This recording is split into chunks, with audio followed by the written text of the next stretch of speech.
If you're supporting the destruction of a captive, stateless people in Gaza right now, that you will never be able to claim to be pro-life again without being rightfully viewed as the biggest hypocrite in the universe. I think it's kind of undeniable. There's a real conflict between being pro-life and then also supporting a policy, the price tag of which is tens of thousands of slaughtered babies, children. There's a very big difference between articulating whether a person believes that life starts at conception, not perception, versus a person disagreeing with urban warfare and the way that Israel is carrying out their attacks in Gaza. That's two different things. They should not be conflated. I think a lot of people that I know in Israel, including myself and others that are staunch Zionists, think that he is prolonging the war too long and is causing too much damage and irreversible reputational damage. He should have ended it sooner, and he should have went harder.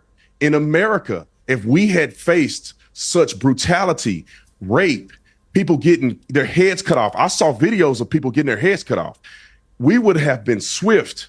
Within 48 hours, we would have caused the most damage that you've ever seen to a country in world history. And Netanyahu, for whatever reason, is capitulating, and that he don't want to look bad. He don't want to be shamed. He don't want people to say that he's committing a genocide. So he's playing in the middle for too long. 2 years of this war is too much. He should have eliminated Hamas immediately, and he should not worry about the naysayers. He's darned if he do, he's darned if he don't. He is not committing a genocide in Gaza. I think that's disingenuous at best, because no one committing a genocide would be giving food or aid to a people that they're trying to kill.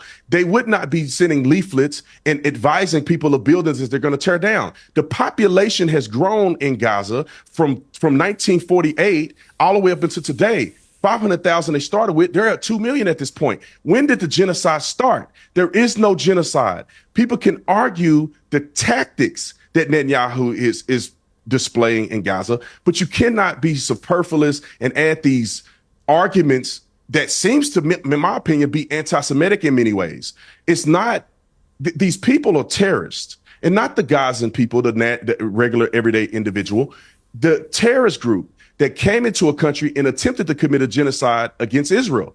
They would have committed a genocide against Israel to a large proportion if it wasn't for the IDF and if it wasn't for the Iron Dome. Let's not forget, they shot 4,000 missiles into Israel.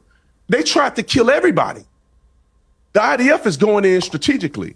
I wish that people had not died. I wish that they could end the war so there's no suffering. I wish that Hamas wasn't stealing food. The UN confirmed that 96% of all the aid is being looted. I wish that Hamas wasn't doing those things. I wish that Hamas would take the approach of Israel, which means when the rockets go flying into Israel, the people go into bomb shelters. When rockets go flying into Gaza, the terrorists go into bomb shelters, and they make their people stay above ground to be the blunt force of what they receive in a war that they started for no reason. Hamas knew they could never beat the IDF in Israel. Why did they start the war? Why did they initiate conflict? Why did they rape people and do things like that and videotape it?